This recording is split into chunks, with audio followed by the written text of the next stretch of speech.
Thank you and welcome po. Magandang umaga, magandang tanghali at magandang gabi po saan man po kayong panig naroon sa mundo. Welcome to our 165th episode of the Stop COVID Deaths webinar series brought to you by the University of the Philippines. Thank you for being part of our credible online community, and to all those who've just discovered us today, welcome po at sana po marami po kayong matutunan sa ating webinar for today. Cosmetic surgery. It is a rapidly evolving field that offers transformative benefits to countless individuals. However, ensuring safety during these procedures is paramount. Frontline healthcare workers, including nurses, anesthesiologists, surgical technicians, will gain valuable knowledge po sa pag-uusapan po natin sa araw na ito in enhancing patient care and safety during cosmetic surgeries. Attendees will gain insights into making informed decisions when considering cosmetic procedures, ensuring their well-being is prioritized throughout the process. And we hope to be able to foster po a deeper understanding of safety measures in cosmetic surgery. And we are really looking forward because we bring you no one but the best in terms of our experts who will be talking about sharing their insights, best practices po and experiences in promoting a culture of safety within the cosmetic surgery industry. I'm Dr. Raymond Francis Sarmiento, Director of National Telehealth Center, National Institutes of Health, University of the Philippines, Manila. Always a pleasure to be with all of you during our regular Friday. Today, very, very special na naman po. Today, I have a new co-host po, very, very new sa ating programa. She is Associate Professor po at the UP College of Medicine, as well as the Chief of the Division of Trophoblastic Diseases at the Philippine General Hospital's Department of Obstetrics and Gynecology. Please welcome po Dr. Agnes Soriano Estrella. Hey, good afternoon, Dr. Raymond, and welcome, of course, to all of our participants here in the live broadcast of Zoom webinar, and to all those watching via the live streaming on the TVUP YouTube channel, as well as on the UP System Facebook page, the TVUP Facebook page, and the Stop COVID Deaths Facebook page, and of course, all those watching from the TVUP Signal TV channel 101. And of course, good afternoon to our panelists who will be introduced later on, Dr. JJ Cruz, Dr. Eric Arcilla, and of course, Dr. Stella Marie Jose.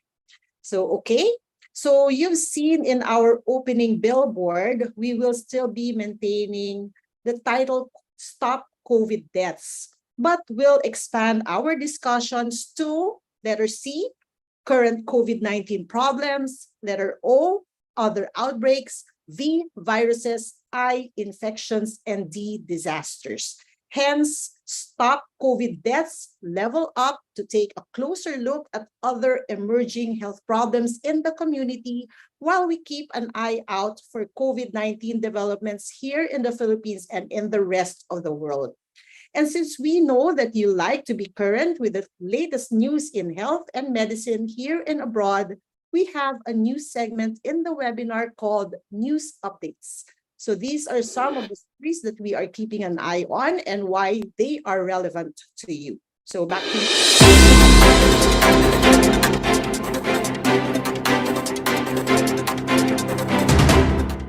Okay, thank you, Dr. Agnes. I'll take on the very first news update po, no? And this comes from the World Health Organization, wherein ban smoking and vaping in school to protect young people. These po are just some of the messages. But in September 26 po, this was earlier this week, the World Health Organization released two new publications entitled Freedom from Tobacco and Nicotine Guide for Schools and Nicotine Free and Tobacco-Free School Toolkit.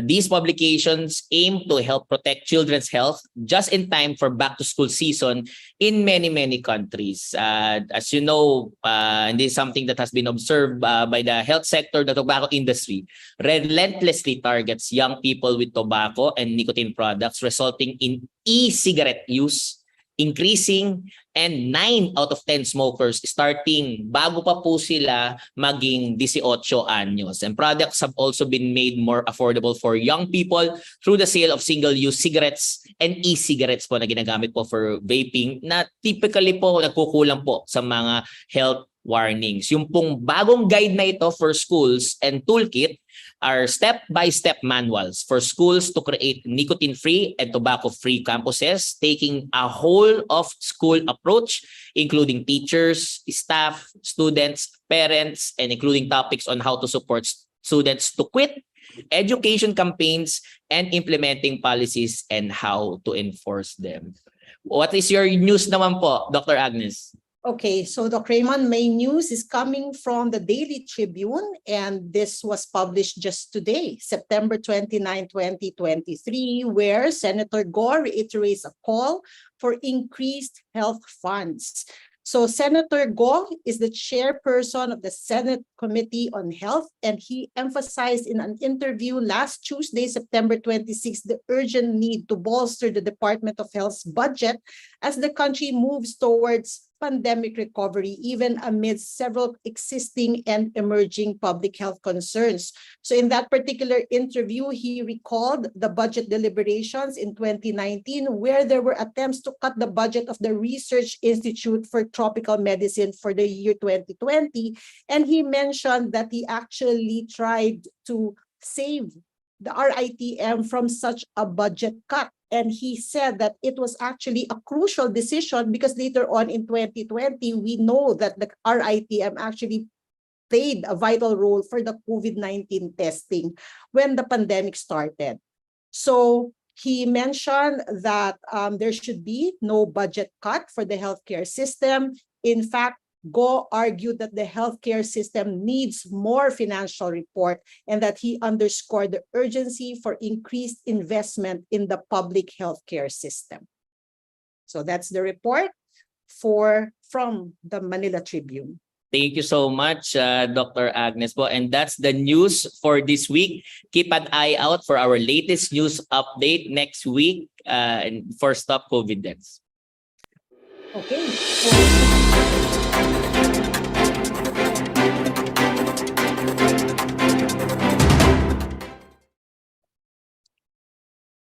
Okay, so at this point, I think that before we start off our lecture, we want to see and know the view of our people, of our countrymen regarding our topic. So we have our People on the Streets interview.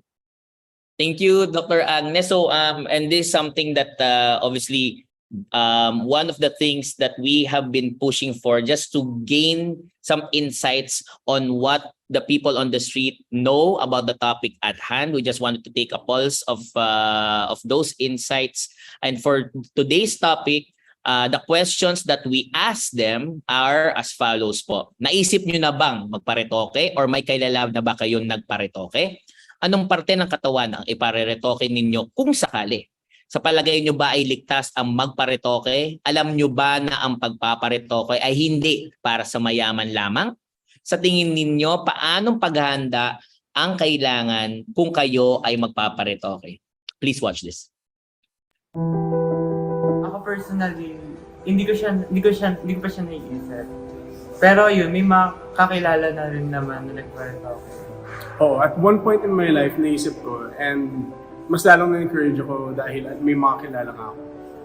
Yes, actually, I had my nose done last 2 months, I think. So this is my 2 months post-operation. So yung pinagawa ko is my nose, and yes, madami akong mga kaibigan na nagpagawa. So isa yun sa mga reasons why I decided to have a plastic surgery. Siguro, something sa mukha ko, ganun. Like, At the time, mostly mga facial features, especially the nose. So rhinoplasty, tsaka baka jaw shaving, gano'n. Ang pinagawa ko is my nose, and ito lang yung isang part ng body ko na gusto kong ipagawa. Sa totoo, I think kapag pumunta ka sa tamang doktor, hindi lang mga quack doktor na nasa side, kailangan kung gusto mo paritoke na maayos, kailangan mo talaga pumunta sa tamang facility, sa tamang aesthetics center, hindi lang yung basta-basta mga beautician sa side. Yan. Siyempre, meron akong mga doubts, and major surgery siya. So, nakakatakot talaga. Tsaka may mga nakikita din ako na hindi maganda yung pinalabasan. And siyempre, nakakatakot yun for me. Kasi unang-una, gumastos ako, gagastos ka, and hindi mo alam yung kakalabasan. With your own research and pagbabasa, pag-research sa Facebook kung sino talaga yung best doctor for you, I think hindi naman na. And with the people around you na mag-encourage sa'yo, ayun, mababawasan yung anxiety. Ligtas siya kung sa ligtas na na professional ka or train ka talaga magpapareto. May mga nakilala din ako na hindi kasing yaman. Medyo naghihirap din pero gumawa ng paraan para magparetoke, mas lalo na para sa kanilang mga pamumuhay. Hindi siya para sa mayaman lang because mapag-iipunan naman siya. And may mga nakikita kasi ako sa Facebook kasi may mga Facebook groups ng rhinoplasty journey.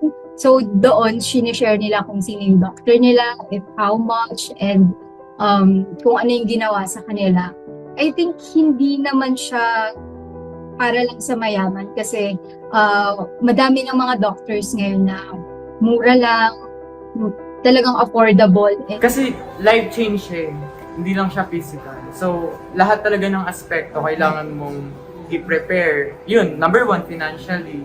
Number 2, syempre yung emotionally and yung mentally mo. Like, dapat handa ka sa mga possible changes na mangyari. So totoo, dalawa yung battle na naisip ko. Feel ko, one has to be coming to terms with it kung magko-commit ka talaga sa pagre-retoke. And another is, if open enough ka makipag-usap or pag-usapan ng pagre-retoke mo, kailangan kang pumili ng mga trusted na people para lang hindi dahil kailangan mo yung approval nila, pero dahil para meron kang ma-confide regardless of what happens at alam mo siguradong tatanggap sa'yo. Ayun, basta wala kayong natatapakan na tao, gawin nyo lang yan. If it will make you happy, go for it. Then at the end of the day, kayo pa rin yan. And, diba, kung maganda ka, mas madami kang magagawang maganda. Ang ganda. Don't go poor trying to look pretty. If you're happy with the way you look, go for it. If you think it's going to help you and make you more happy, then by all means, go for it.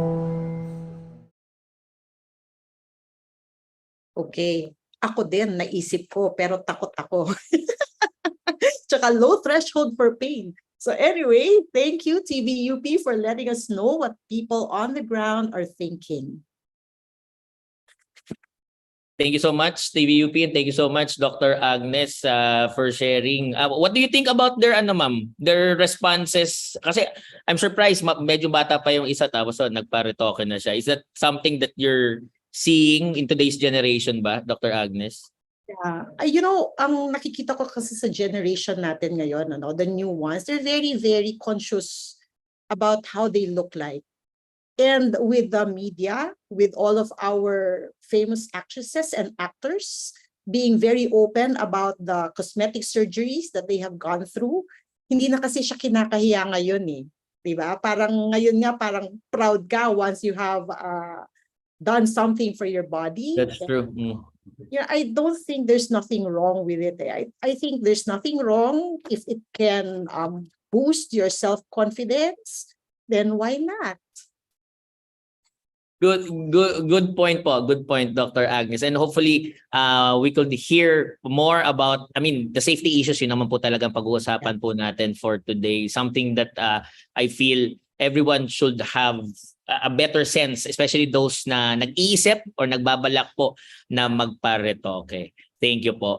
Just a little bit of housekeeping for all those who are asking. Certificates of attendance will be given to those who have watched at least 50% of the webinar duration. If you feel you should have received your certificate of attendance but did not, please let us know at stopcoviddeaths@up.edu.ph. We have already sent out all of the certificates of attendance from webinar 1 to 164. So please let us know should you have any questions po. stopcoviddeaths@up.edu.ph. For today's webinar, we'll be having a standard panel discussion format after our speakers have presented. That will be followed by a Q&A session. But before we proceed po sa webinar proper na i-introduce po ni Dr. Agnes, we'll have this very, very short but cute intro video for our fun quiz segment for today. Take it away. Hello? Baby. Hello? Hello! Kumusta na kayo lahat? Hi, I'm Doc Susie, the mini Doc Susie. And I'm Doc Radar, the mini Doc Raymond. Are you ready to have fun? Simply open your browser to www.slido.com and enter your code to participate. We will discuss your answers during the panel discussion later on in the program. We will have it flashing on your screen in a bit, and we look forward to your answers. Masaya at madali lang ito. Join na!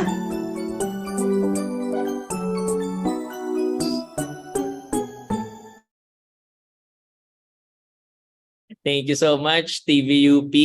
So for today, we'll be tackling two questions naman po. Can we have on a screen yung pong ating two questions? One in the Zoom poll and one in Slido. Okay.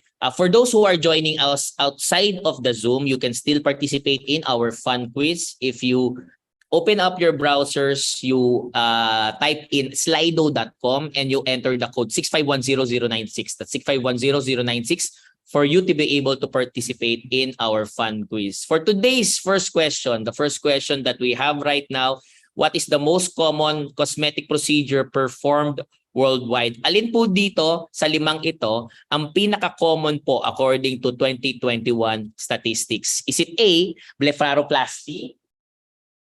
Okay, is it B, breast augmentation? Is it C, rhinoplasty? Nose lift po iyon. Is it letter D, abdominoplasty? Or is it letter E, liposuction? Alin po dyan sa tingin po ninyo ang pinaka, let's say, mabenta o patok po na cosmetic procedure? Okay? So we'd like to take this opportunity to greet those who are joining us locally. So we have local international viewers po, no? Locally, we have those watching us from the Mariano Marcos Memorial Hospital and Medical Center in Batac, Ilocos Norte, Oriental Mindoro Provincial Hospital in Calapan City, Oriental Mindoro, from the Western Visayas State University Medical Center in Iloilo City, from the City Government of Tacloban in Tacloban City, Leyte, St.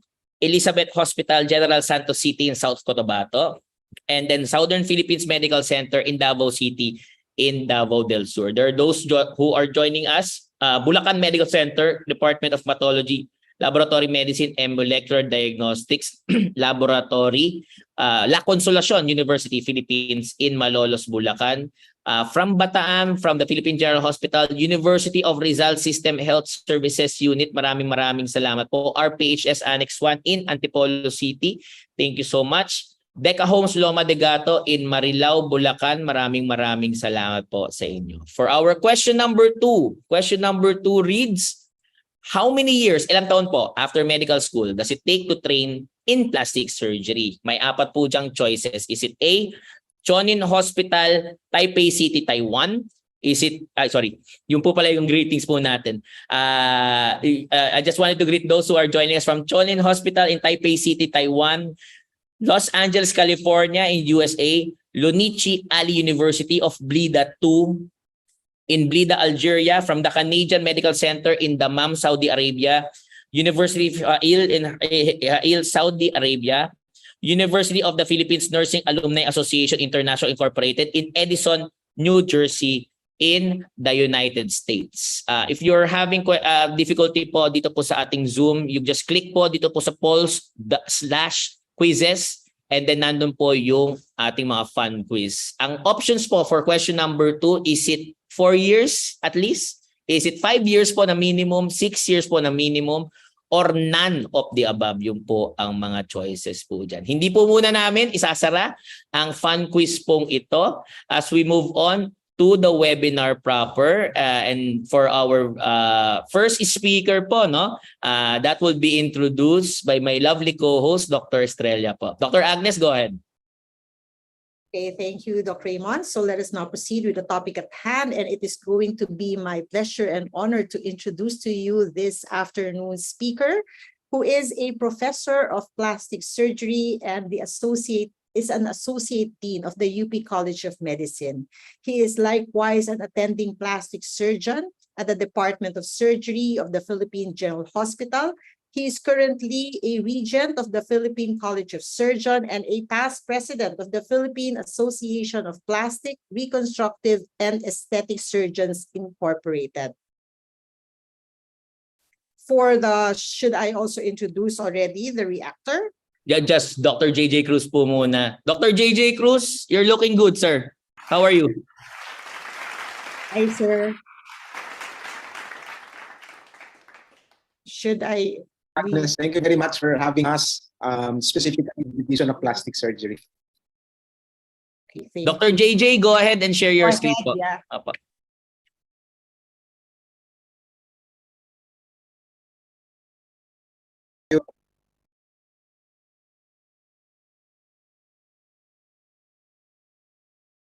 Dr. JJ, please go ahead and share your screen, sir.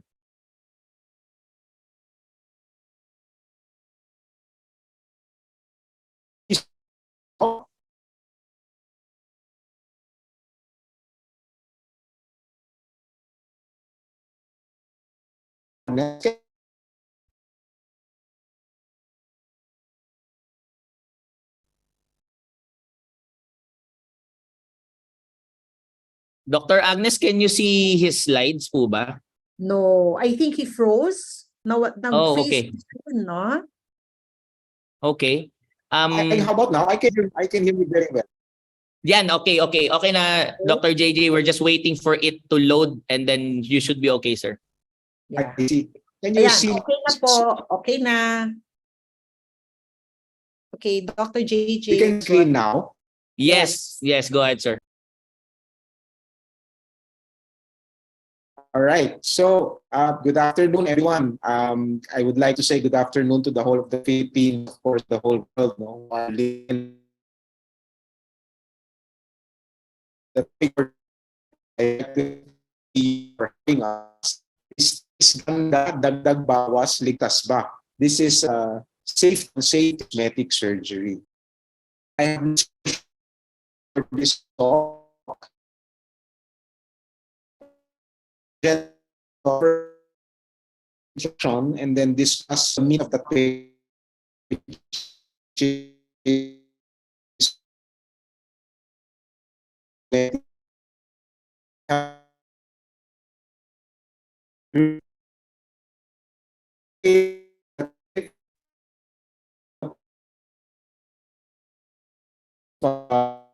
surgery.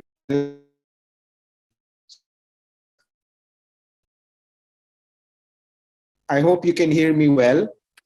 Confucius said that everything has beauty, but not everyone sees it.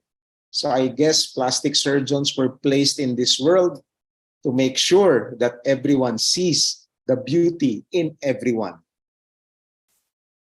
What is plastic surgery and what is cosmetic surgery? Are they interchangeable terms? Plastic surgery is a surgical specialty involving the restoration, reconstruction, or alteration of the human body. It can be divided into two main categories: reconstructive surgery and cosmetic surgery. This definition I got from Wikipedia because I felt it was the most simple definition of what plastic surgery is. In our textbooks, the definition of plastic surgery would be several pages long. Now, cosmetic surgery, on the other hand, is where a person chooses to have an operation or an invasive medical procedure to change their physical appearance for cosmetic rather than for medical reasons. Therefore, there's really no indication medically for this type of surgery except that the patient or the individual chooses to have it. In 2021, the International Society of Aesthetic Plastic Surgery, of which a lot of our plastic surgeons in the Philippines are members of, did a survey among their members. And in 2021, even during maybe just the height of the pandemic, 12.8 million procedures, cosmetic surgery procedures were done worldwide. And to answer the first question earlier, the top procedure is liposuction. Okay? And that is the top procedure for all those surveyed in this survey. Now, what are the most common cosmetic surgery procedures that we perform? Okay. in the Philippines, when we do a random and a cursory interview of all our colleagues, it turned out that maybe blepharoplasty is the most common procedure performed. Blepharoplasty corrects drooping of the upper eyelids and puffy bags below the eyes by removing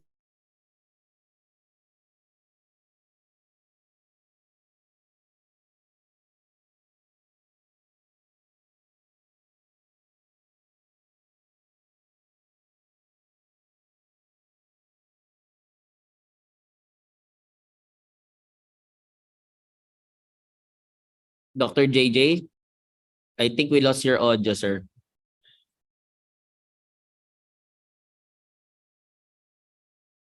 we remove the excess skin in the upper lid. Sorry, let me go back.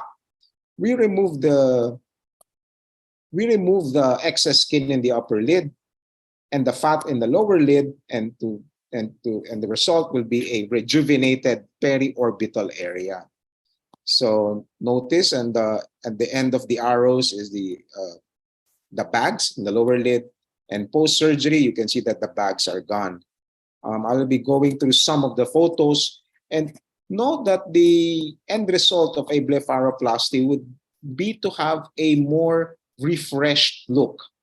You do not look tired, you do not look angry, you look refreshed and you look happy. So that is the goal of this procedure. So just some representative photos. And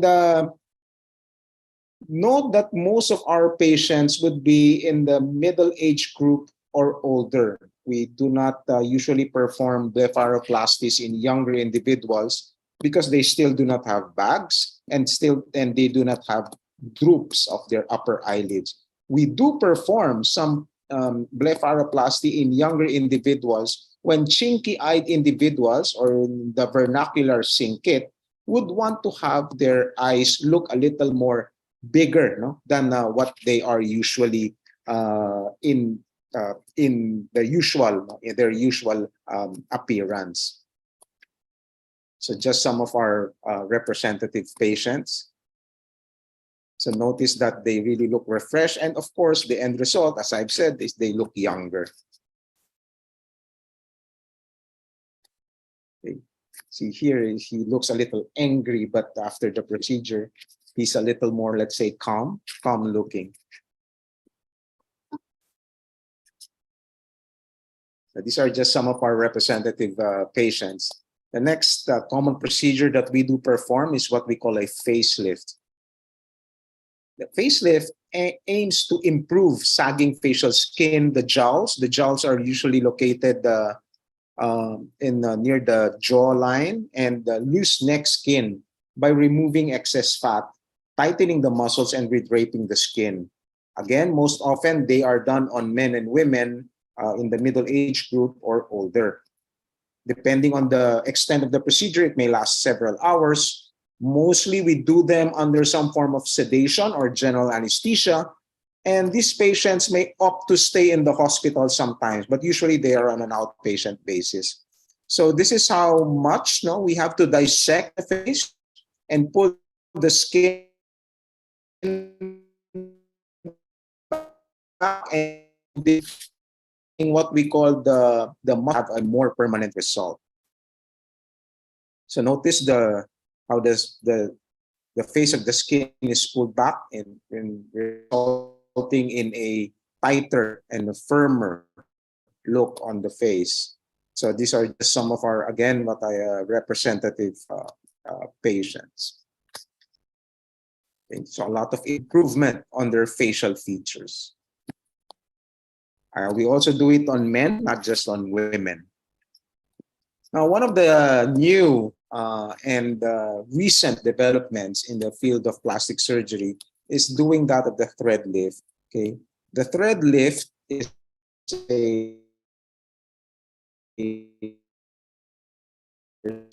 threads are used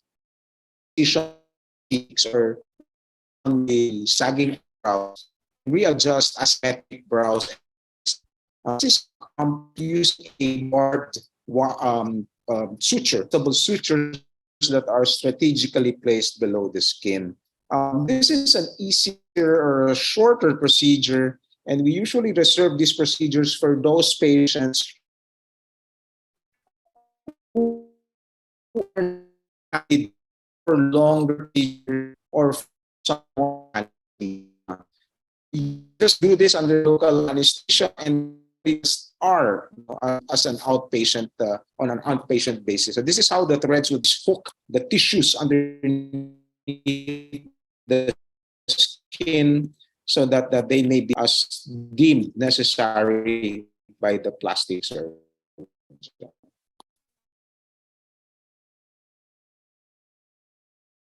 Of how we can pull the tissues of the face to have a more younger look. So we can do them for the brow, for the neck, for the jawline, and the nasal, what we call the nasolabial fold. So this patient did not want to undergo general anesthesia, so we offered the thread lift. Of course, the thread lift cannot really replace the formal facelift.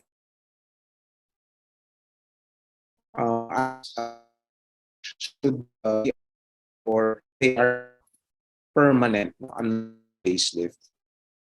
Okay, we also can correct the what we call the laugh lines of the nasolabial folds, all of the thread. So notice how shallow. When you have deep nasolabial folds, you look old, you look tired. When these folds are a little more shallower, then you look a little younger. The forehead lift is done to minimize forehead creases, drooping eyebrows, removing excess tissue, and altering the muscles and tightening the forehead skin. Again, we do this on people over 40. They last about 1 to 2 hours. We do them under some sedation or general anesthesia, and most on an outpatient basis if they are cosmetic surgery. So just a diagram of how we do it. The incision is done beyond the hairline. The scars will not be visible, and we pull the tissues up.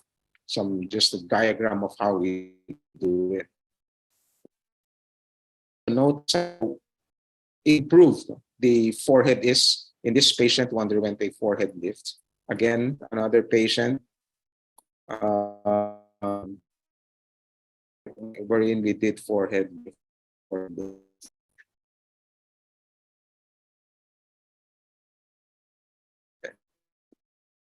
Now, this is the most common procedure for young patients. Initially, those interviewed earlier, especially the young, had nose,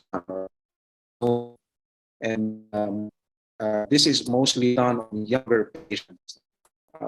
A rhinoplasty is done, removing the excess hump, changing the shape of the tip or the bridge, and narrowing the span of the nose, the alp in the nose. Once done, this may also relieve some breathing problems.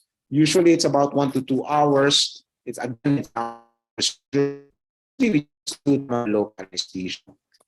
We do insert the newer ones, the vortex implants. So just some, and you can see the photos here would be younger patients, as you will see in a while. So how improve the size of the nose lift.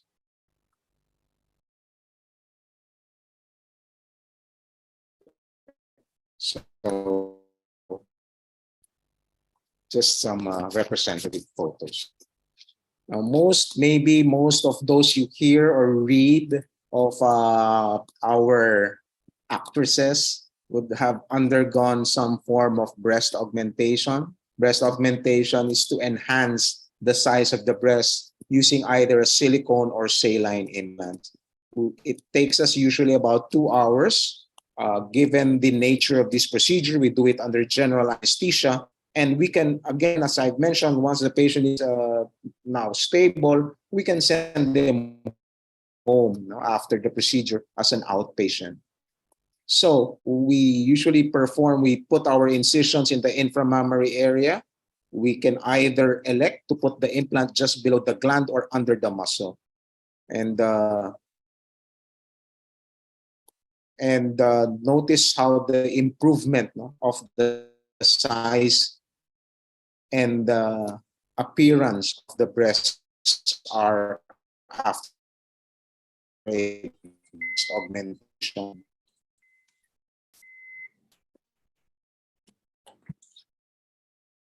Just some of our and whether these patients can undergo general anesthesia would be an important or would be important considerations in this doing this type of procedures.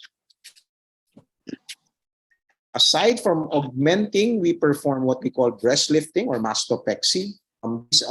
This is a procedure that raise and reshape the sagging breasts by removing excess skin and repositioning the remaining tissue and nipple. This is a longer procedure because this entails some form of flap procedure. Usually general anesthesia. We prefer these patients to stay in the hospital afterwards as inpatients. And just a diagram of how it would look like after and the type of procedure that we use. We usually remove this part at the end of microsur so that you may have a more or perkier breast. The age group for these patients would be a little more in the just before the middle age, those who may have already given birth to several children. So you can see the improvement in the appearance of the breast, of the sagging breasts of this patient.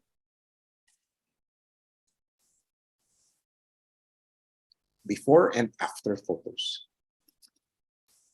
Now, Filipinos or Malays are not known to have big breasts, but we do encounter them sometimes. And so we perform what we call breast reduction in those patients with what we call gigantomastia and or big breasts. So we usually perform them for physical relief rather than cosmetic indications in women. So women with very large and pendulous breasts who are troubled by back or neck pain or skin irritation. So fat, glandular tissue, and skin are removed to make them smaller, lighter, and firmer. Again, the diagram that of how we do a breast reduction. The technique is slightly similar when to that of mastopexy or breast lift. So just an example, you can see telltale signs of these patients having heavy breasts when you see the shoulders having the marks of their breast tears. So we do occasionally get patients with the big breasts that would benefit from a reduction plastic. And as mentioned, the most common procedure performed worldwide in 2021 cosmetic surgery procedure is liposuction. Liposuction aims to improve body shape by removing exercise-resistant fat deposits with a tube and a vacuum device. Common locations for liposuction include all that is written here, and depending on the amount of fat that you want to remove, it may take you sometimes up to 4 or 5 hours. And anesthesia will again depend on how much you need to remove. We usually ask them to stay just as an outpatient, but extensive or large volume liposuction would probably require a short and this is what is performed. A small incision in which cannula is inserted, suction the fat out of the. Here you can see the lower abdomen and see how improved it is after liposuction. Here we did liposuction of the lateral thighs. and you can see that it's now better shaped and more in tune, no, with her body type.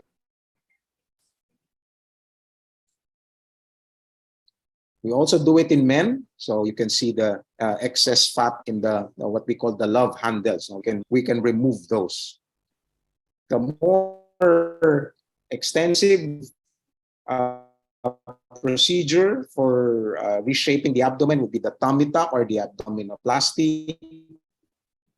This hopes to flatten the abdomen by removing excess fat and usually takes us about 3 hours, and we do this under general anesthesia. I would rather ask the patient to stay at least overnight after or 2 days after, depending again on the extent of this procedure. So this entails removing the lower part, no, of the abdomen or the umbilical skin underneath. We tighten what we call the rectus muscles. We plicate them so the firmer abdomen. Okay, so just perfect example is pre-operative and post-op. Now, these patients are usually very happy after the procedure because they look better, no, in their clothing. So see how improved, no, the abdominal tone is after the procedure, before and after.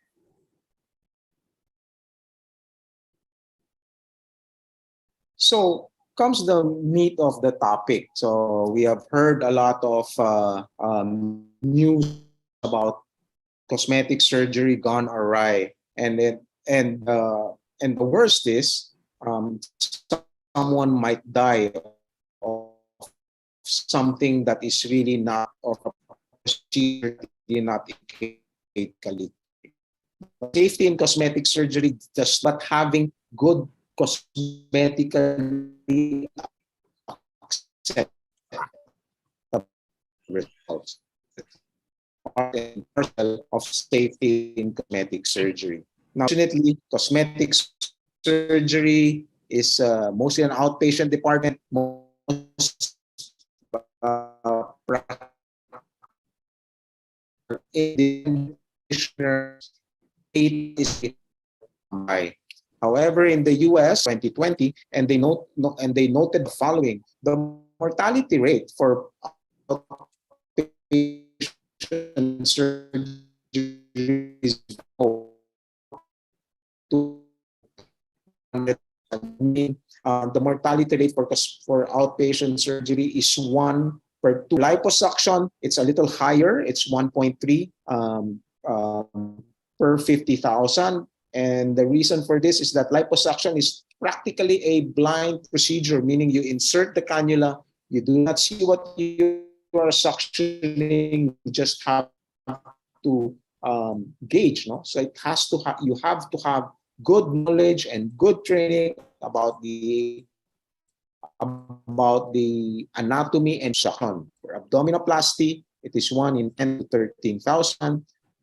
For BBL is the Brazilian butt lift. This is a rapidly gaining popularity procedure where you do liposuction and you inject the fatter and the rounder gluteal areas. Now, this is in my opinion, a very dangerous procedure. I personally do not do this. And the mortality rate is very high at 1 is to 15 to 20,000. However, the overall mortality rate of patients undergoing cosmetic surgery is just 0.0015%. So this is 3 in 200,000 procedures. The minor complication rate is also low at 0.3 to 1%. Cosmetic surgery and elective surgery in general is safe when performed in an accredited facility and done by a properly trained, certified plastic surgeon.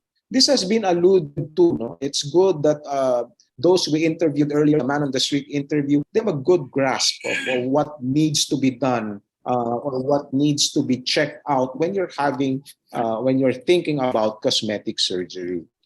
We always pay attention to details, and we do not take anything for granted. We do not trivialize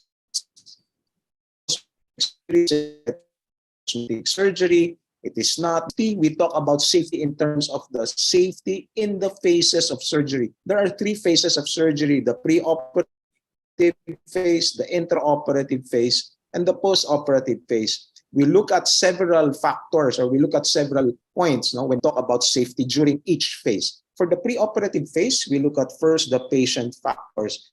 We do a good and a complete history and physical examination, taking into consideration they may have concurrent illnesses or they are taking any medications or allergies. We also dwell on the expectations of these patients. These patients should have a reasonable expectation, and these expectations should be met by the plastic surgeon. If you think you cannot meet this, the expectations of the patient, then it is not unusual that we decline doing these patients or doing the surgeries for these patients. And therefore, I again frown against doing same-day surgery, meaning the patient comes to you the first time and you do the procedure right there and then. I would rather talk to the patient, get familiar with the patient, really talk about their expectations and understand what health issues they have currently. Another factor that we look at in the preoperative phase is a physician factor. Ideally, cosmetic surgery should be done by a plastic surgeon because a plastic surgeon has completed, at least the Philippine plastic surgeon has completed a standardized and structured training program governed and accredited by the Philippine Association of Plastic, Reconstructive, and Aesthetic Surgeons, or PAPRAS, of which most or all of us are members of. The PAPRAS is the only specialty or professional society of plastic surgeons recognized by the Philippine College of Surgeons. Our training program is very comprehensive and is at least 6 years after medical school. Imagine, medical school is 5 years. To be a board-certified plastic surgery, you need to go through another 5 years of medical school plus 1. So 6 years, comprising of about 3 years of basic general surgery and another 3 years of plastic surgery, including all its scope.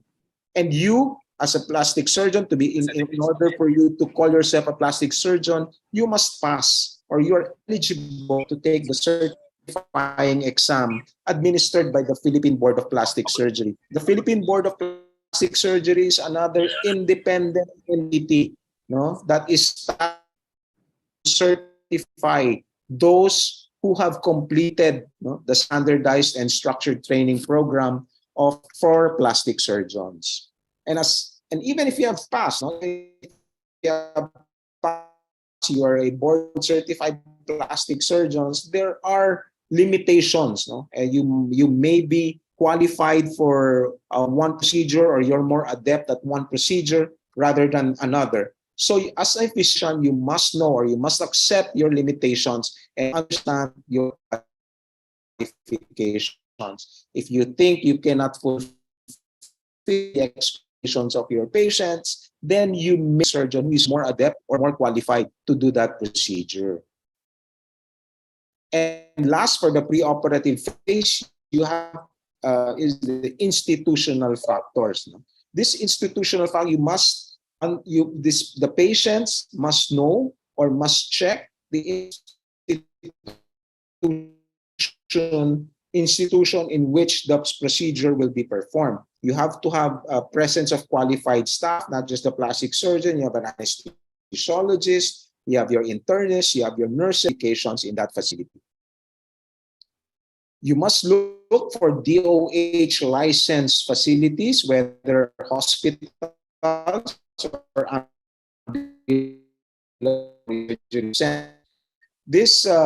these hospitals and ambulatory surgery centers are all governed by these two administrative orders, which are by the DOH, which are 0027 and 2004-183. And one important requirement of this, or one important inclusion of these administrative orders, is that one requirement is that the specialty board certificate of the specialist. Therefore, the specialist must be boarded and should have a specialty board certificate issued by the certifying board of that specialty. The operating room is very important. It needs to be safe, hopefully stable. Just some issues that we grapple upon in ask us, are implants safe? Yes, they are. Anesthesia, or whether we do the procedures as inpatients or outpatients. For tummy tuck, whether we do a full tuck or a mini tuck, whether we do it with under general anesthesia or some form of regional anesthesia. And that is why our patients, when they do require an anesthesia beforehand, discuss their expectations, and the anesthesiologist will discuss what type of anesthesia is best suited for these patients. For liposuction, again, it is important to note area or areas of concern, the amount to be removed. The DOH has put a limit of 2.5 liters of aspirate or amount removed for liposuction surgery centers. Meaning, if you want to have a liposuction just as an outpatient, the maximum amount that will be removed from this patient or from the patient would be only 2.5 liters. So again, anesthesia is very important. The choice whether it's general or in or outpatient. Post-operatively, of course, we need to give these patients medical schedule for them. And I personally leave my contact numbers with them because they feel a little more secure when they know that they can contact me anytime. And of course, right now, there are several ways by which patients can contact their physicians. So as a form of summary, Dagdag-Bawas, Tiis-Ganda, Ligtas ba? Yes, ligtas na ligtas. As long as they are performed by properly trained and board-certified plastic surgeons and staff, the procedures are performed in an accredited and licensed facility, and these procedures are done to a reasonably healthy, well-informed, and well-motivated patients with reasonable expectations. So these are the three important points that these are the important points that are necessary to be done safely. So thank you very much for listening. And if you have any concerns or any questions or not, you can check papras.org. This is the website of our organization. Our Instagram and our FB contacts are PGH Plastic Surgery. If you have any questions, you will be answered. This is our cell phone number, the Division of Plastic Surgery cell phone number, and our email if you choose to just do it via email. So thank you, Raymond. Thank you, Agnes, for this time. Maraming salamat. Maraming salamat po. Thank you so much, Dr. JJ Cruz. Marami po akong katanungan, although we will reserve those questions later on. There are also a couple of questions coming in dito po sa comment section po natin sa Zoom. For those who would want to ask their questions but they are in YouTube or in Facebook po, please put them in the comment section po. We will be we are scouring them, we are scanning them, and we'll try to choose which questions po that we'll be asking our panel of experts. And for here in the Zoom, if you could kindly put in your questions sa Q&A box po for us to be able to proceed with regards to any questions that may be upvoted. Yung po kasi yung uunahin po natin for today's Q&A forum. So hopefully your question po will be the one that's selected, or at least one of the ones that will be selected. Okay? Next up, for our reactor po, our reactor is the Chief of the Division of Plastic Surgery of the Department of Surgery of the UP Philippine General Hospital. Please give a warm virtual welcome to Dr. Eric Arcilla. Dr. Arcilla? Good Go ahead, sir. afternoon.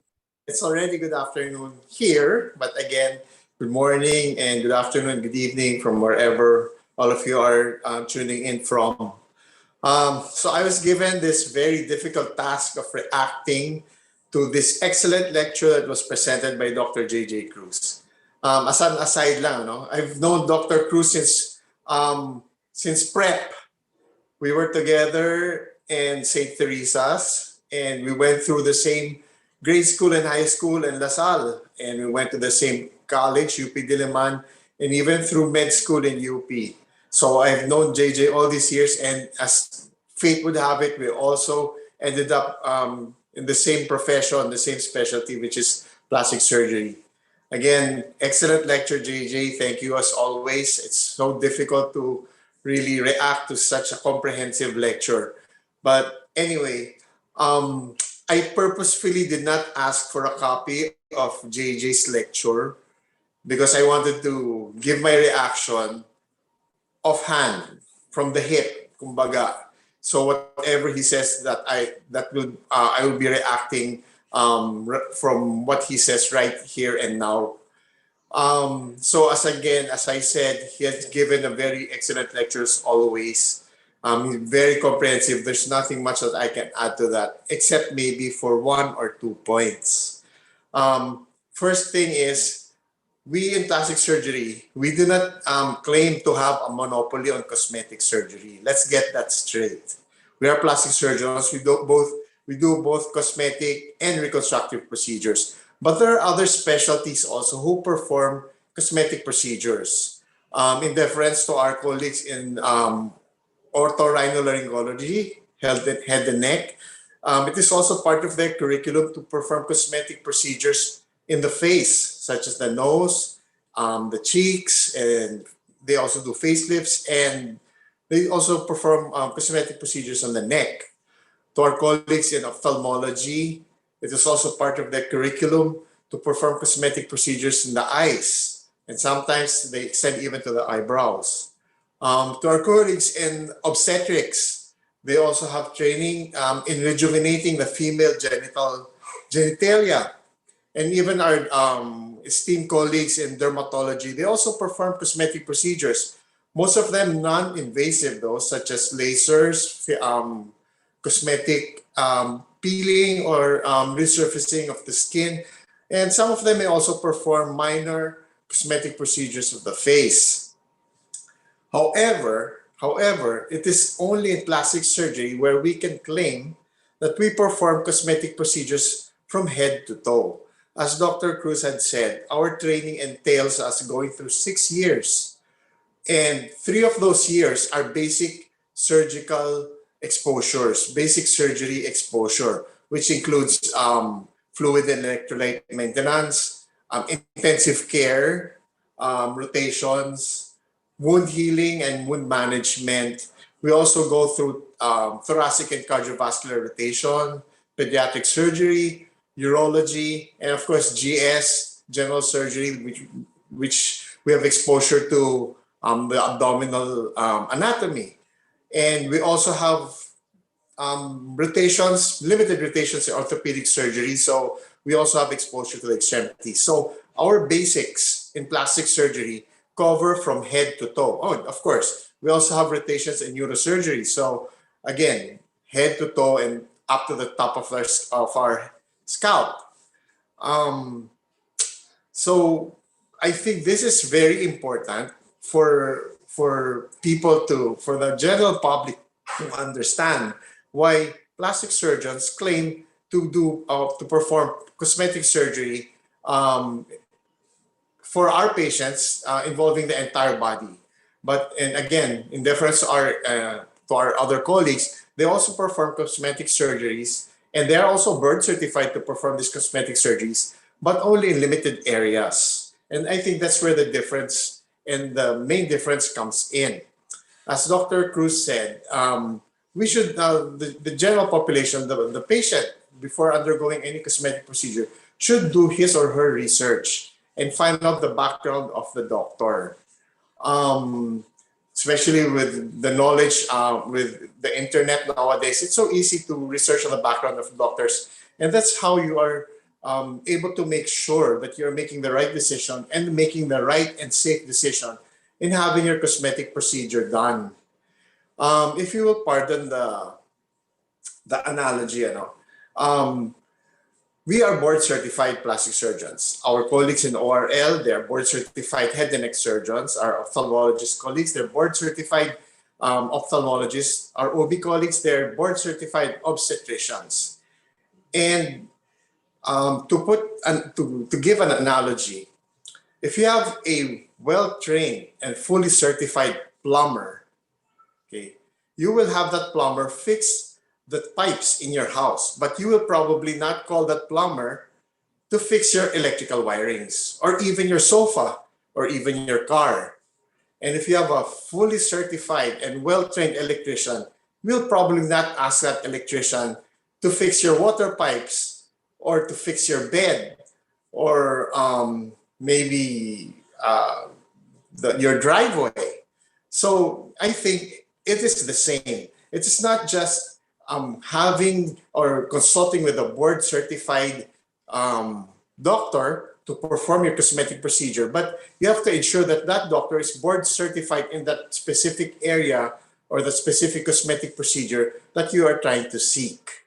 So again, we have no problem sharing cosmetic procedures with our colleagues, but we would just hope that we would all stick to our own specialties and what we were really trained to do and what the curriculum that we were exposed to during our training. Having said that, there are a lot of doctors outside, cosmetic surgeons, claiming to be cosmetic surgeons, who do not even have this basic credentials, this basic board certification that we have been talking about. And I think the best take-home message that I can give to our listening audience and the general and public in general is that please choose a board certified surgeon who is accredited and certified to perform a cosmetic procedure that that you are specifically looking for, and not just any doctor with the best advertising or the best tarpaulin advertising his clinic or his credentials. But please make sure you do your research and approach the properly accredited and certified practitioner to perform your chosen cosmetic procedure. I guess aside from that, that's all I can add to that excellent and comprehensive lecture that Dr. Cruz has already given. Thank you. Thank you so much. That was Dr. Eric Arcilla. He is the Chief of the Division of Plastic Surgery at the UPPGH Department of Surgery po. So maraming salamat po. At this point, we'll ask our panel to switch on their videos. I hope medyo okay na ang connection ni Dr. JJ. And as he is doing that, we'll take a very quick break for a special public service announcement today.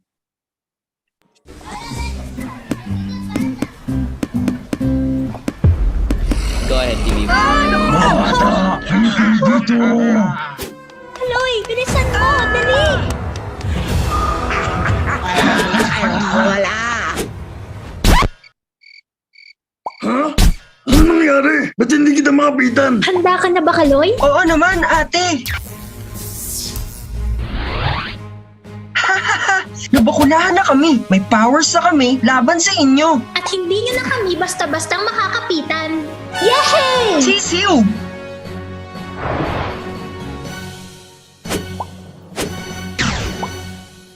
Kaya mga bata, magpabakuna na kayo. Stay safe and stay well.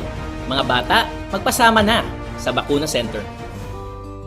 Thank you so much, TVUP, the COVID Communication Public Service Announcement. That's one of the many creative outputs of Stop COVID That's team to push for COVID-19 vaccinations. Please share this with video clip in your social media accounts po. No? Stay safe and stay well. Magpasama na po sa Bakuna Center. Okay, well, so we'll start the ball rolling with the questions. I'll turn the floor over po muna kay Ma'am Agnes if she has any questions that she picked out from here. And then she'll be the one to post it to either of our speakers po. Go ahead, Dr. Estrella. One of the questions, Sir Eric, you mentioned that there are other specialists doing these various cosmetic surgeries, but how will one choose between these specialties? What would be, in other words, what will be the advantage of a plastic surgeon compared to an ophthalmologist who will be doing the blepharoplasty? So you're trying to set up against our colleagues in ophthalmology. Well, again, It's a question, sir. Nandito yung question. that is a very difficult question to answer.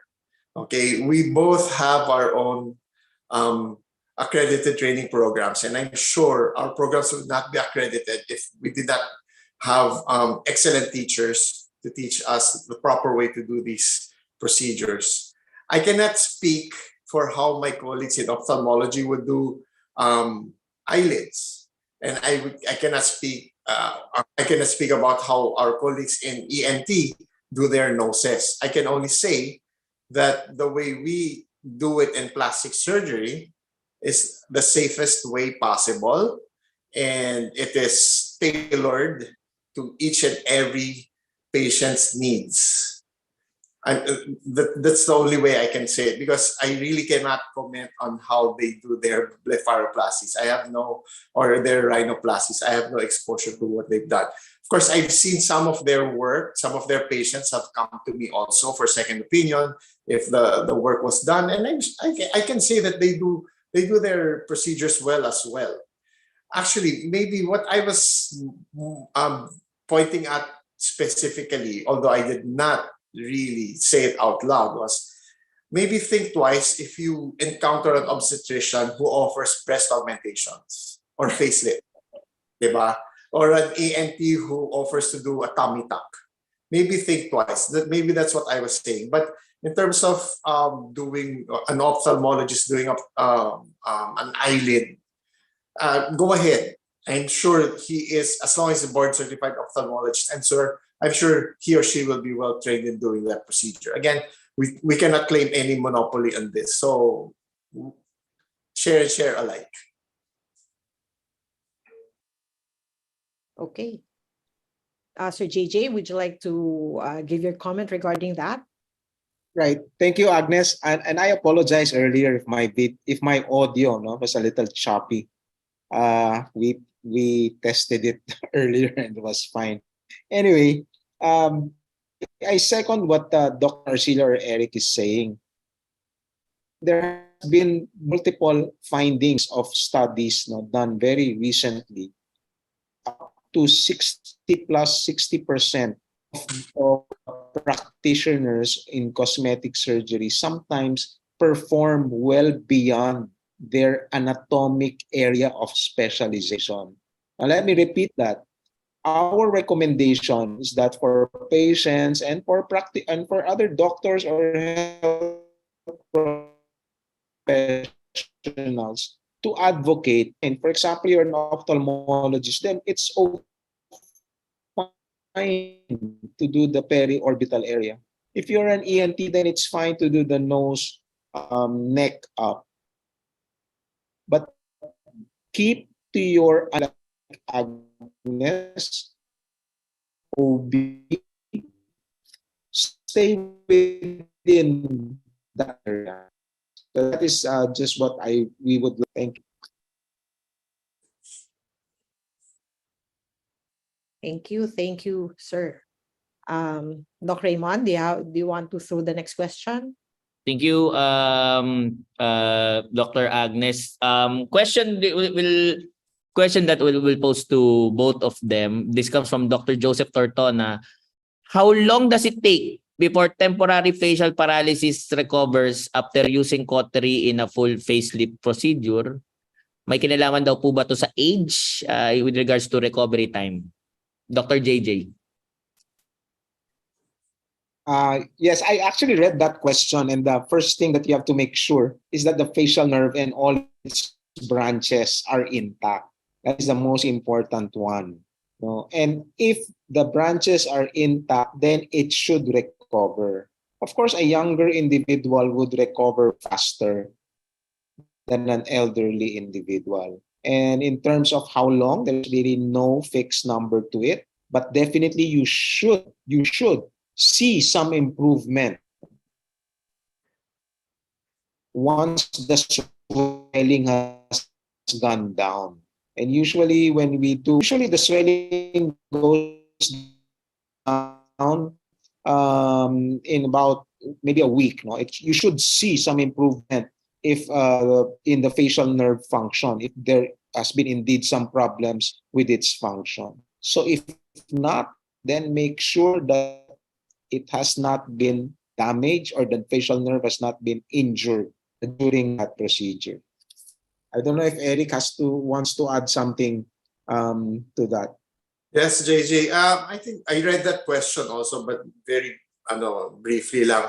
And he was very specific about cautery injury. I don't know if he was talking about a personal experience or whatever it is. May kilala siya na yun ang nangyari, and then yun ang explanation sa cautery. It has to be made clear that there's more than one way that the facial nerve can be injured during a facelift. It's not just with a cautery. It can be with traction, yung nahihila siya, or pressure if there was a hematoma that occurred near the facial nerve, or unfortunately sometimes napuputol, actual cut. So it depends what type of injury was incurred by the facial nerve. Like JJ said, if it's just like what we call neuropraxia, like na-stretch lang yung nerve or na-pressure lang, it should be recovering in 1 or 2 weeks. But if it's a cautery injury that went through the entire thickness of the nerve, then it's almost impossible that it will recover. That's called neuronesis. Bale, nakat na talaga yung nerve. Not just with a cautery, but even with the scissors that we use for facelifts, pwede din siyang maputol. And the best way to tell is if after 4 to 6 weeks, wala pa ring recovery, then you can request for a nerve conduction velocity test, because that will tell you if the nerve is actually still intact or not. But you would not do that too early, because whether it's just a partial injury or a pressure or traction, the NCV will not be able to tell that. But after 4 to 6 weeks, if the nerve was physically cut, then an NCV would be able to differentiate. But again, it's not just it has to be made clear that it's not just a cautery that can injure the nerve, JJ, diba? It can be pressure, can be pulling or traction, or unfortunately, yun nga, a scissor cut can also injure the nerve. Correct. Okay. Next question will be from Dr. Agnes again. Actually, it's a follow-up question. This is just something that I also observe from my patients. When we do our phanon steel incision, we like separate the fascia from the underlying muscle. So I'm not sure if you have the same technique where you separate the skin from the underlying tissue during your tummy tuck or during your facelift. And my patients complain of numbness in the area, which seem not to recover 100%. Is it the same experience for those who experience or have a facelift or a tummy tuck? No, JJ, you first. Well, Agnes, it might be the same because remember that there are small nerves, no, that are microscopic that you do not see, which you inadvertently should cut during the procedure. But it is important to not injure, no, those visible vessels. That's why when we perform our procedures, we'd like to do them under some form of magnification. Meaning we wear special instruments like loops so that we can see the structures better so as not to injure them. And of course, a good grasp of the anatomy of the area where you are performing the procedure is always a plus and a must before doing those procedures. Eric? Yeah, I agree. Practically any surgical procedure where you make a cut, you will be cutting through sensory nerves. So definitely, you will lose sensation. Unfortunately, sometimes it's permanent. To make light of it, I tell my patients na lang, pasalamat ka, numb image. Imagine mo kung buhay lahat ng nerves mo, di sobrang sakit siguro. But of course, it's making light of that situation.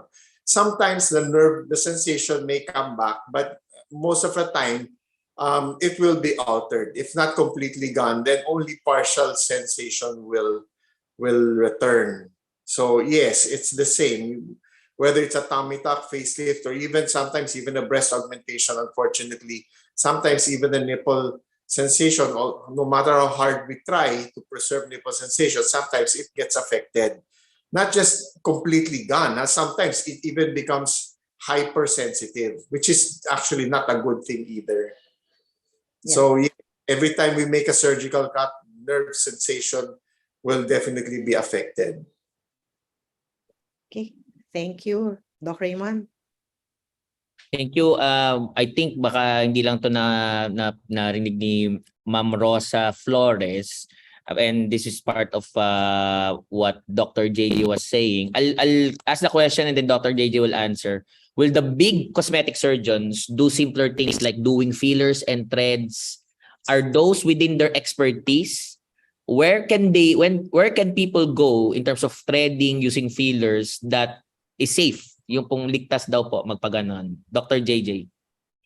Yeah, the answer to Ma'am Rosa's both questions are yes. We do those procedures. In fact, I'll give you a bit of history.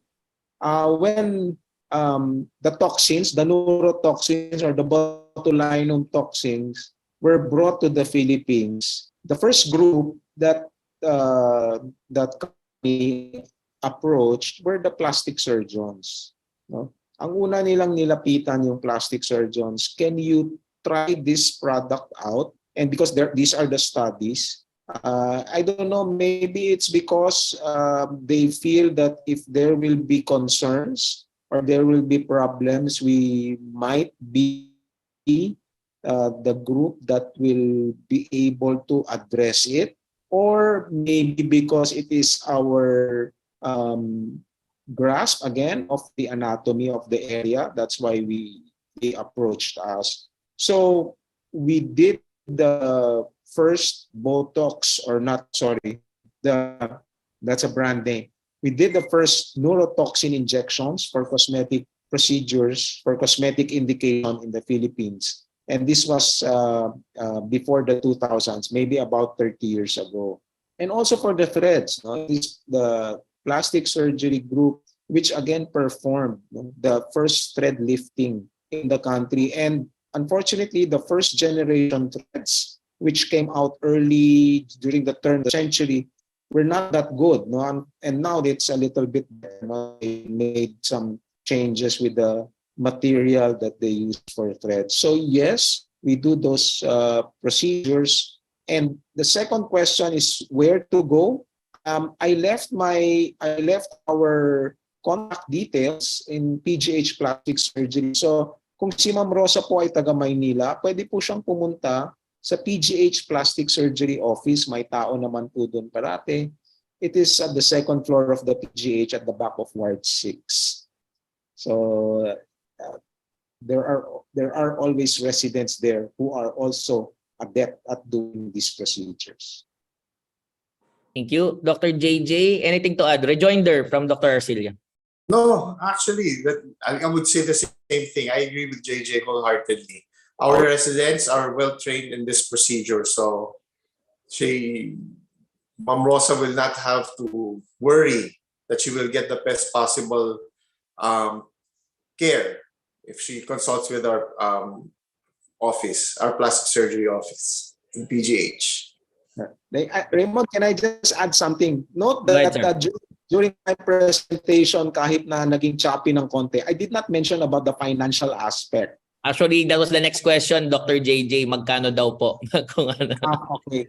It is because in the PGH, or at least in the other areas or in other facilities where we go, we do offer for those who have some financial difficulty, we do not stop them from having these kinds of procedure. So I think that is also the trust of the PGH. I'm sure you've heard Director Gap mention this a lot of times. He got a robot so that the jeepney driver can have that procedure and to get, or the same procedure that a wealthy businessman would have that procedure in another facility. Itong jeepney driver can have it in PGH. It's the same thing with cosmetic surgery. And we offer cosmetic surgery at, I think, almost negligible amounts, almost free.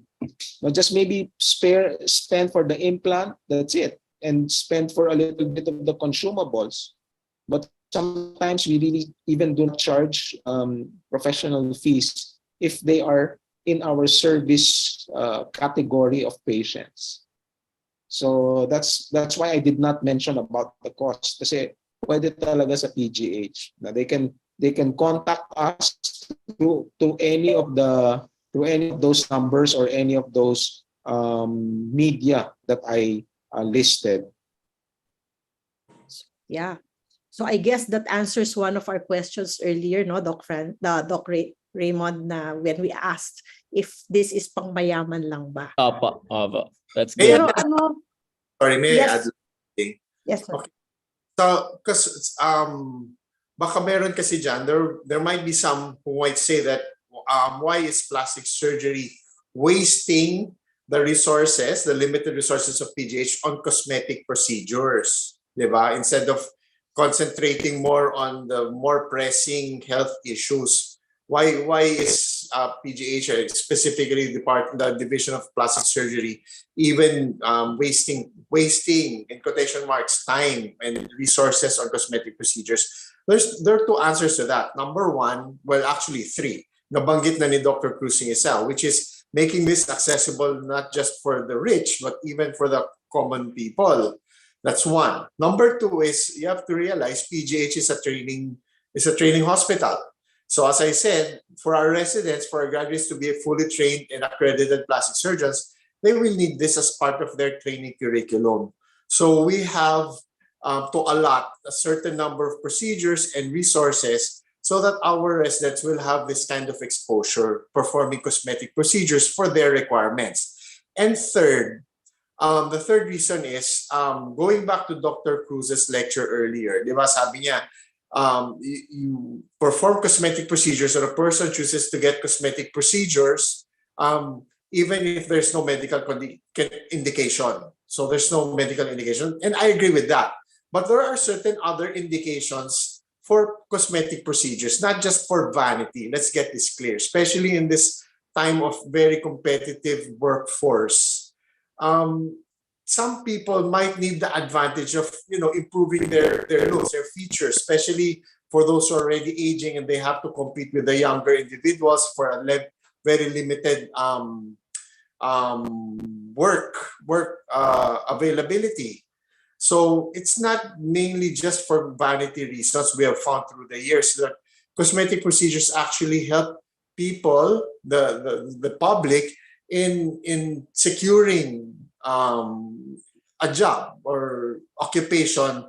Of course, you might say, well, dapat naman hindi, di ba? Because that would be discriminatory. But the fact of life is, ganun talaga eh. some employers will actually hire some individuals who are, well, let's just say better looking or younger looking than other individuals. So cosmetic procedures not mainly just for vanity reasons, as we have found out through the years. Thank you.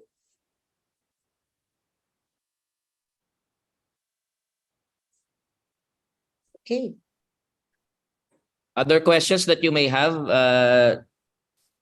Dr. Agnes, meron po ba? Actually, the only question here is about the recovery period, but I think it depends on what type of surgery is done. That's correct. Depends on the extent of the procedure, the overall health of the patient, etc. So it's a multifactorial thing when you talk about recovery times. Okay. Okay. Okay. Question. Since we were talking about financial po kanina, no? Ito po ba, ina-accept daw po ba to sa health insurance or sa PhilHealth for certain aspects of the procedure or certain procedures daw po itself, Dr. JJ? The short answer is no. There are no RVU codes, no, for, let's say, a facelift, wala, or a forehead lift, wala siyang RVU codes. So that's the answer. But sometimes, for example, cosmetic procedures or the cosmesis is a very nice side effect of a functional procedure. For example, you have a patient with extremely hooded upper lids. No, they are unable to read well. The vision is obstructed. Then they need to undergo the upper blepharoplasty, and the wanted side effect of that is that they will look younger, but at the same time their vision will be clearer. So blepharoplasty has a code in PhilHealth because it is also done for functional reasons.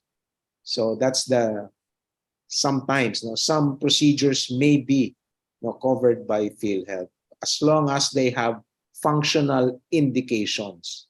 There is a need for it. Okay. Ayos. Next question, sir. Gusto ko pong magpa-liposuction.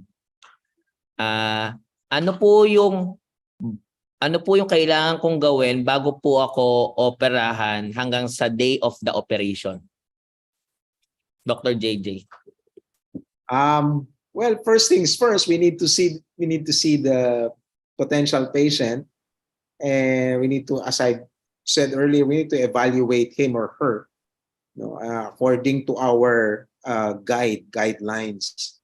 And ideally, we look at, for liposuction, we look at the body mass index or the waist-hip ratio, and we look at the overall body habitus and whether this patient is motivated or not. Because remember, liposuction cannot remove all the fat cells in that area.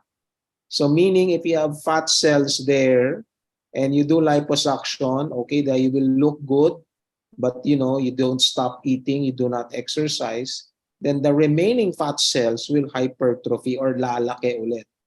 So it's that type of procedure that needs to be supplemented by some things from the patient, like dieting and exercise. That's why one of the important things that I mentioned in my talk is you should have a well-motivated patient with reasonable expectations. Yun ang critical na phrase. So when the patient asks ano pang kailangan gawin, well, madami, but we need to see you first so that we may have a good idea of what to advise you after the procedure. Thank you, Dr. JJ. If there are no more questions, then we'll move on po dun sa ating dalawang katanungan sa ating Zoom poll. So I will read the questions. I will ask Dr. JJ to answer those two questions. But can we have it, pati yung nasa slide po, can we have it on the screen? There we go. First question, what is the most common according to 2021 statistics na cosmetic procedure performed worldwide, Dr. JJ?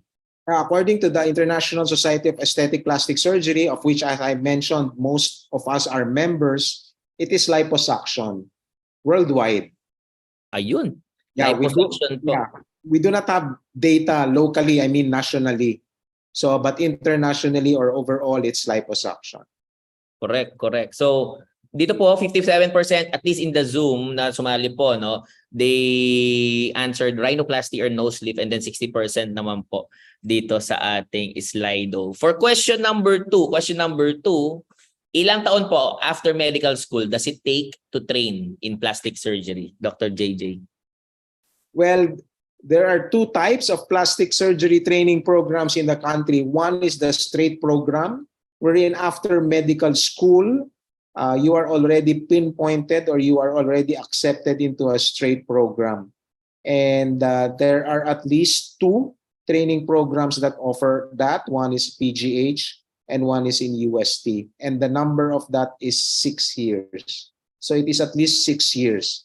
The other one is if you go through the other training programs, they usually require those going into plastic surgery training to finish or to be board eligible at least for general surgery, meaning dapat tapos na ng general surgery yung applicant, no, for a plastic surgery training program.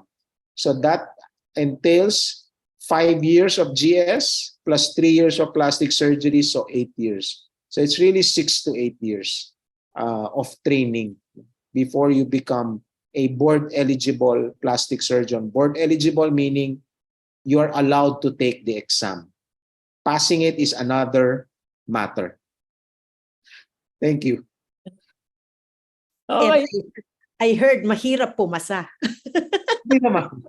Hindi naman, it's fair. I mean, what the board looks at is really that you are a safe plastic surgeon. That is the goal. That is the primary parang guideline of the board. Kailangan safe ka. Yun lang, yun ang una. Okay, thank you so much, Dr. JJ.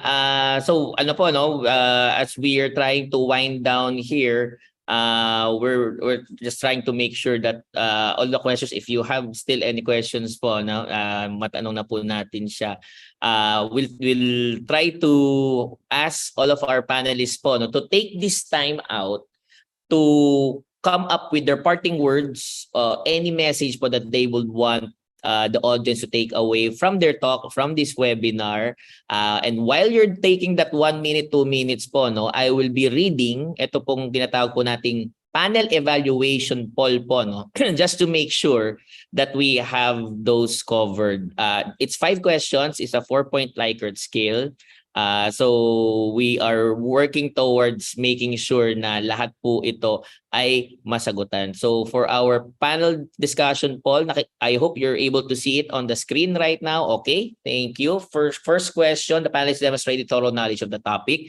Number 2, the panelists were well prepared and organized. Number 3, the panelists spoke clearly and audibly. Number 4, the panelists used appropriate language with technical medical jargons adequately explained. And finally, the panelists contributed to new perspectives and knowledge on managing various key health issues.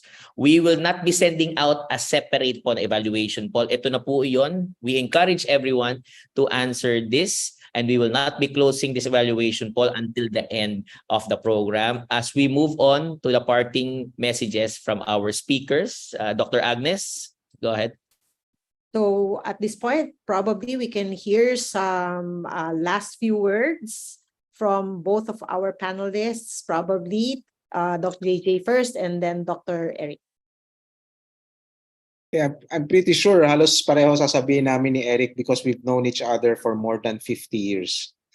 So, again, I would just like to go back to my summary slide, which I think everyone heard and saw.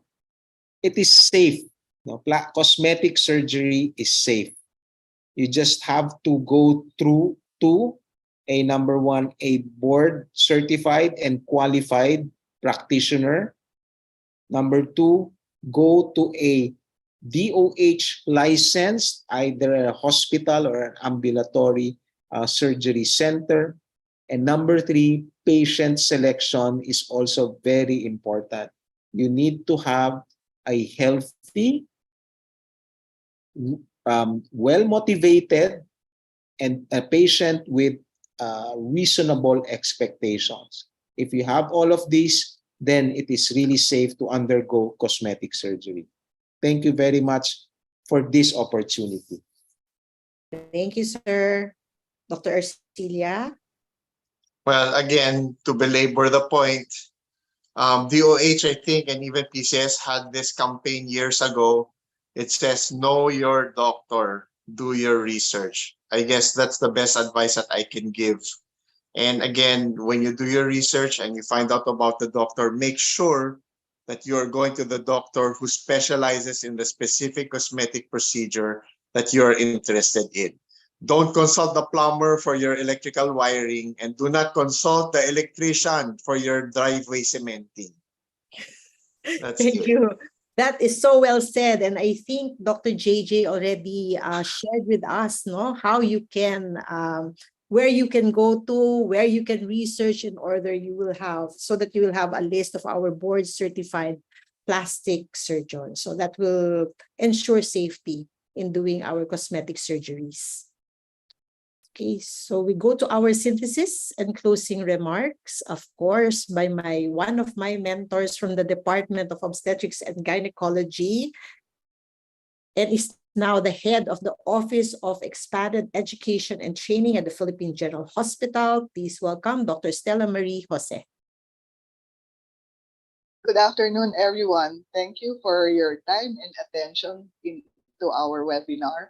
We had a very interesting discussion by our plastic surgeons. I will start first with Dr. Eric Arcilia.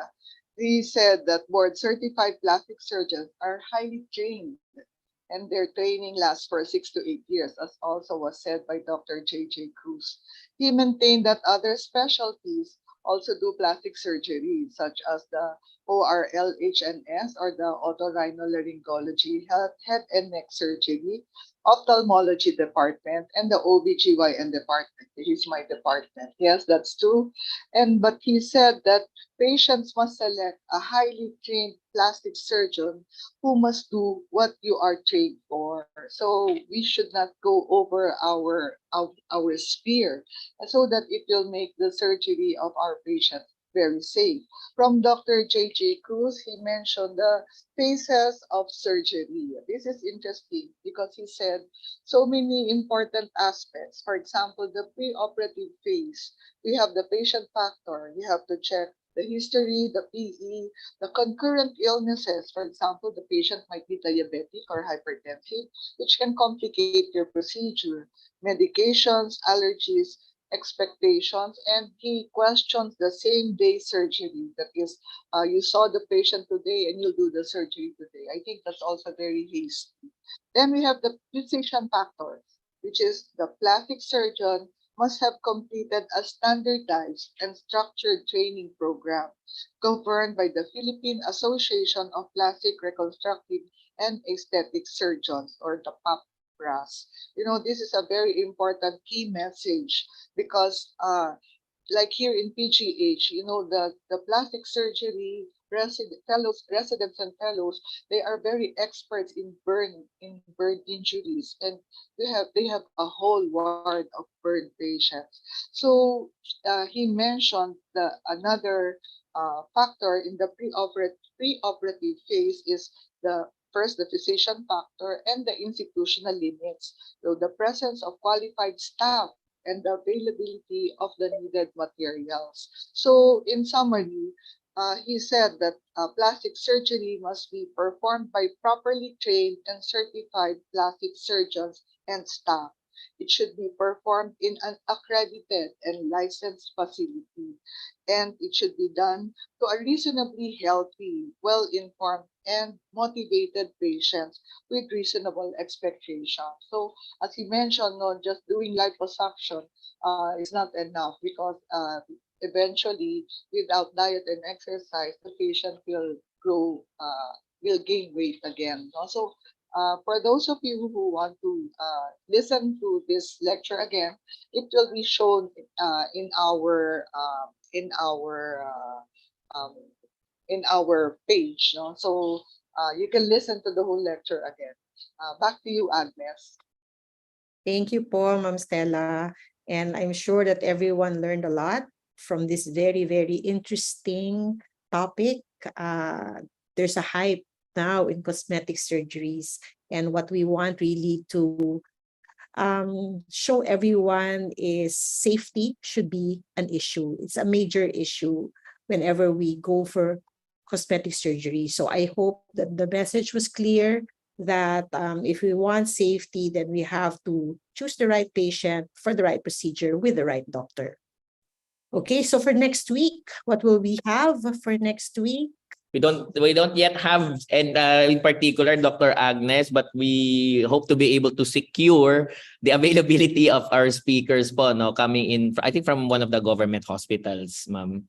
Okay, So thank you also to Ma'am Stella, Jose, for delivering such a succinct but very malaman po na synthesis and closing remarks. Before we conclude our program, All Stop COVID Deaths episodes or webinars are archived for viewing at the TVUP YouTube channel for your convenience. If you just open the YouTube app, you could search TVUPPH, or you could go to your browser, type in www.youtube.com/TVUPPH for you to be able to see all 164 webinars. After today, it will be 165 na po. We also understand everyone very, very busy. So we have what we lovely call SCD shorts. So these are very short, consumable videos po at your convenience at the TVUP YouTube channel. If you are like waiting for your food to arrive, waiting for a delivery, etc., for your coffee to be given to you, you'll be able to watch them po at the TVUP YouTube channel. Okay, so this formally closes po our webinar for the week. Magkita-kita po tayo again next Friday from 12 noon to 2 p.m. It's a date. Thank you so much for this opportunity. So keep safe, keep healthy, and see you online. Yes, and stop COVID.